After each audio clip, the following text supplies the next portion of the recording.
I'm John Morogiello. I live in the Salem's Grant neighborhood of Montgomery Village. I moved into Montgomery Village in May of 1997. My wife worked for the government. We were both originally from New York, and we moved down to Greenbelt in 1990. And we were looking to buy a house. My mother-in-law was helping us, and she found a house in Salem's Grant that she thought we should look at.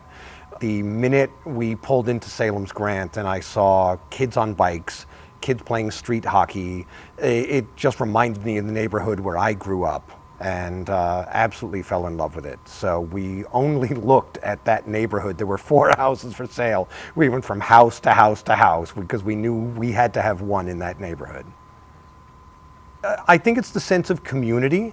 It's really a lovely neighborhood. I like the 4th of July parades. I like the swim teams. I love the way it brings the communities together and the different neighborhoods together.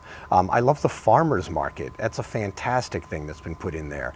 And all the space that I was looking for where we can walk and play baseball. That's like the Kaufman Park's right by my neighborhood. It's fantastic. Love it.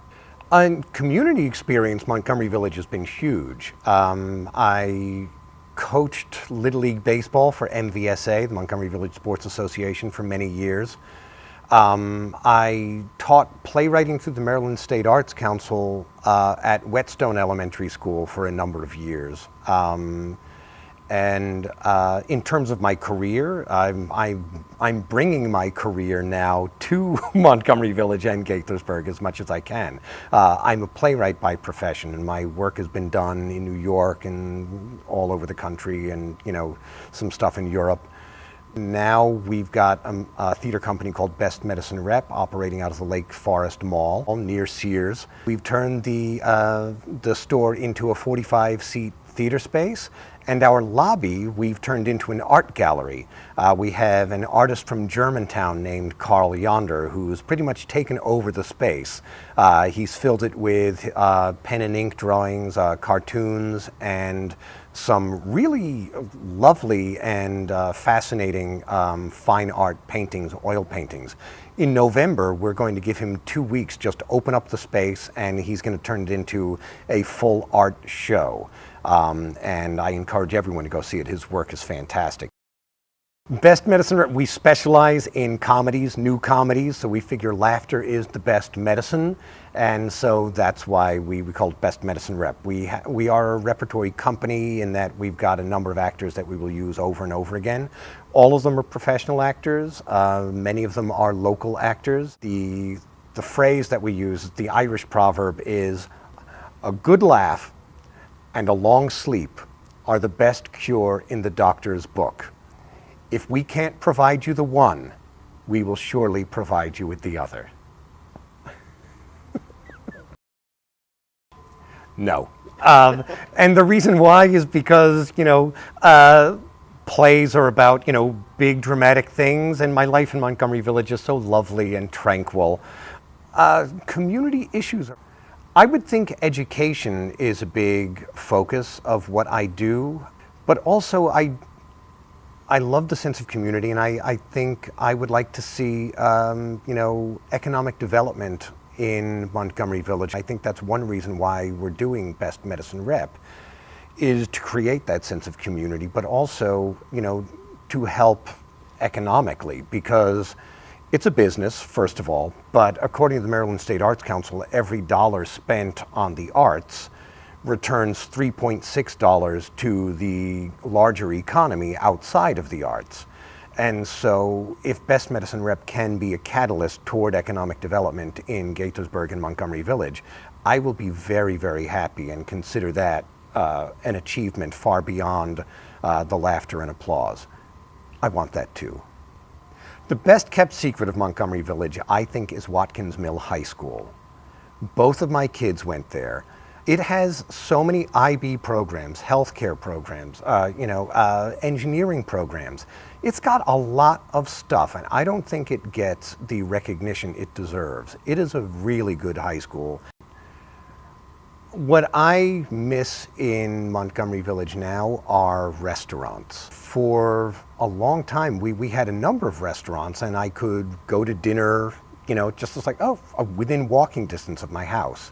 And so I can't wait for the Montgomery Village Center to be developed so that we've got restaurants, and if we can have an entertainment venue there too, hint, hint. I would absolutely love to be a part of that because I think it's important, to share a sense of community space where people can go, hang out, have fun, and be entertained. I mean, obviously, theater, I don't know if it's a hobby, it's kind of a career, but it depends on how much I'm getting paid. But yeah, I love baseball, I love music. Love movies, really love movies, and that's something else that I do miss about Montgomery Village, because we used to have a movie theater in the mall, used to have a movie theater in the Montgomery Village Center. I remember seeing Hercules there with my son when he was just a toddler. It was so much fun.